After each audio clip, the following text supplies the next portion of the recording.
អូខេសួស្តីអ្នកនរគ្នាថ្ងៃនេះខ្ញុំមកដល់ឡើងអឺ20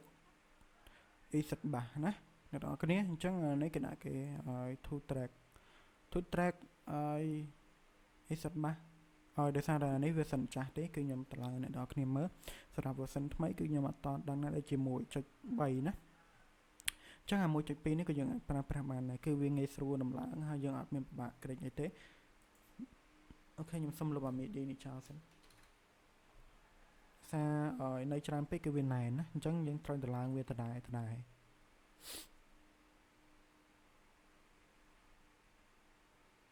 អូខេដោយសារតែ e-set បាសនេះខ្ញុំបានចងរួចហើយអ្នកនរគ្នាអាចចូលទៅ download បាននៅពេលដែលអ្នកនរគ្នាដំឡើងដូចរបស់ខ្ញុំអញ្ចឹងគឺខ្ញុំចងវាអញ្ចឹងកាលណាដែលយើងចងវាអញ្ចឹងគឺវាមានឲ្យតម្លើងទៅវាមានច្រើនដូចរបស់ខ្ញុំអញ្ចឹងតែបើអ្នកនរគ្នាអត់ចងទេគឺវារត់អត់រាយអញ្ចឹងទៅឲ្យយើងត្រូវការយកវាមកផ្ដុំគ្នាដដែលណាអូខេបើអ្នកនរគ្នាចង់បាន file ហ្នឹងគឺមាននៅក្នុង group VIP យើងคลิกមកស្ដាំមកឲ្យខ្ញុំសម្បត្តិអ៊ីនធឺណិតសិនអូខេយើងបិទកម្មវិធីកញ្ចក់មេរោគទៀតមកអ្នកនរគ្នាអូខេបើខ្ញុំបិទរួចហើយអញ្ចឹងយើងคลิกមកស្ដាំបន្ទាប់មកគឺយើងយកពាក្យ run as admin starter នេះមកអូខេយើងយក yes បន្ទាប់មកអ្នកនរគ្នាឃើញអញ្ចឹងគឺយើងចុច next អូខេអានេះខ្ញុំសុំដកនេះចេញមួយអូខេយើងយកប៉ុណ្ណឹងមកតែប៉ុន្តែយើងយកតែមួយក៏បានដែរតែដោយសារតែយើងប្រើ Cubase ផងយើងប្រើ SL ផងតែបើសិនយើងយកតែ Cubase ក៏បានដែរវាអត់ជាបញ្ហាអីទេណាអូខេយើងចុច next បន្ទាប់មកដល់កន្លែងនេះអ្នកនរគ្នាត្រូវមើលចេះយើងទុកអានេះនៅនេះអញ្ចឹងយើងត្រូវឲ្យអាហ្នឹងរត់នេះអាកន្លែងនេះអ្នកនរគ្នានេះកន្លែងខ្ញុំដាក់ម៉ៅហ្នឹងណាអញ្ចឹងអ្នកនរគ្នាត្រូវយកអាកន្លែងហ្នឹងអ្នកនរគ្នាជុំមកប្រើបាទបន្ទាប់មកអ្នកនរគ្នាឲ្យមករក folder ដែលយើងនេះមើលឈ្មោះវាមកនេះរបស់ខ្ញុំទុកនៅ dryer នេះអញ្ចឹងខ្ញុំមក select នៅ dryer ហើយយើងចុចអាសញ្ញាព្រួយនេះមកអ្នកនរគ្នាដាក់នៅណាខ្ញុំដាក់នៅ folder 4អញ្ចឹងអូខេខ្ញុំញូ folder 4មកបន្តមកយើងយកពាក្យនេះ two track នេះឃើញឃើញវាចេញមកដូចគ្នាអ្នកនរគ្នាអញ្ចឹងគឺវាចេញមកដូចគ្នាទាំងអស់នេះចេញមកដូចគ្នានេះអញ្ចឹងគឺវាចេញមកដូចគ្នាអញ្ចឹងអ្នកនរគ្នា select លើអាហ្នឹងនេះ select លើនេះមកអូខេបន្តមកអ្នកនរគ្នាចុចអូខេនេះមកយើងចុច next បន្តមកអ្នកនរគ្នាបន្តិចទៀតអ្នកនរគ្នានឹងឃើញវា load មកនេះ MIDI ដែលខ្ញុំលុបមិញណា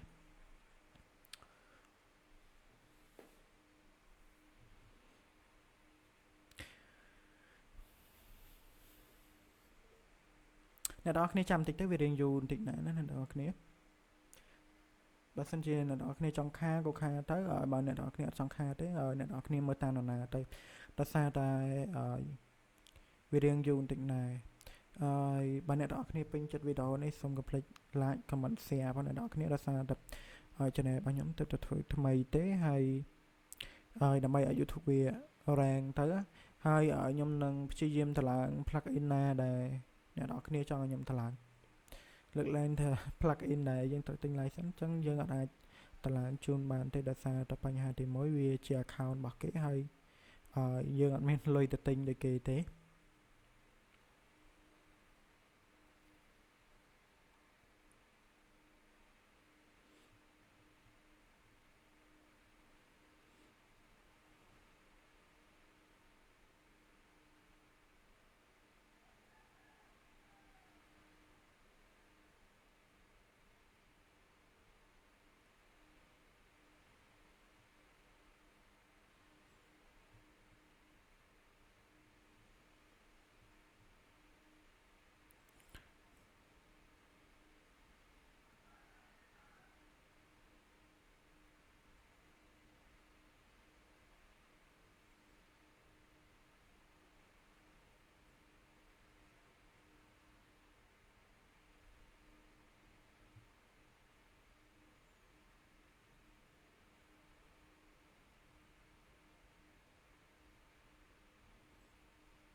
អ្នកនរគ្នាចាំវាតិចទៅដោយសារតែវារៀងយូរដែរហើយខ្ញុំអត់ចង់ស្គប់វីដេអូទេដោយសារតែបញ្ហាទី1ហើយពេលយើងទៅឡើងហើយយើងត្រូវការពេលចំណាយពេលអញ្ចឹងបើសិនជាខ្ញុំស្គប់វីដេអូទៅអ្នកនរគ្នាអាចថាខ្ញុំកាត់តកាត់អីចេះចុះអញ្ចឹងខ្ញុំអត់ចង់កាត់តទេដោយសារតែពេលយើងទៅឡើងអ្នកនរគ្នាមើលផ្ទាល់អញ្ចឹងទៅគឺវាល្អជាង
អូខេអ្នកនរគ្នាវាពេញហើយអញ្ចឹងចាំតិចទៅណា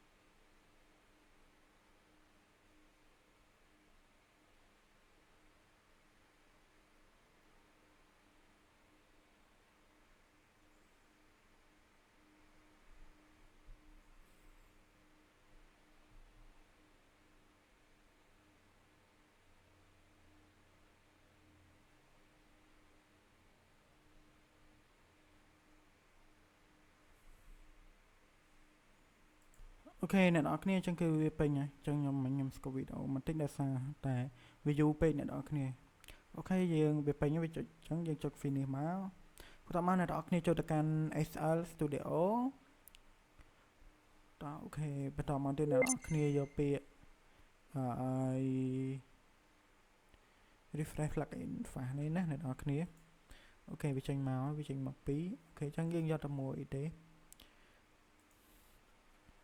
នេះអូខេអញ្ចឹងយើងបើកប្រើមកអូខេគឺវាចេញច្រើនបែបនេះណាអ្នកនរគ្នានេះវាកំពុងតែដើរឲ្យយើងសាកអាល់កុហុលមិញមកអូខេអានេះវាមិនមែនទេអានេះវាជា effect របស់វាទេអូខេអញ្ចឹងអានេះយើងខ្វែងចោលមកយើង delete វាមកនេះវាដូចជា effect របស់វាមែនទេអ្នកនរគ្នាអូខេហ្នឹងហើយវាជា effect របស់វាអូខេអញ្ចឹងយើងលុបវាមកអត់អីទេអញ្ចឹងយើងប្រើតែមួយទេ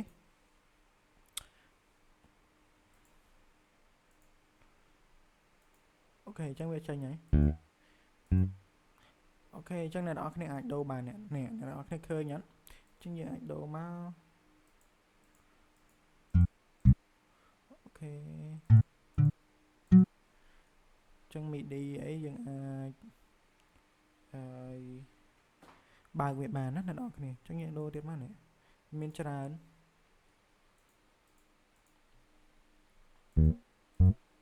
អូខេអញ្ចឹងគឺវីដេអូហ្នឹងគឺមានតែប៉ុណ្្នឹងទេអ្នកនរគ្នាកុំឲ្យយូរពេកអញ្ចឹងជាចុងក្រោយបើអ្នកនរគ្នាចង់បាន file ហ្នឹងអាចតំណមកខ្ញុំបានណា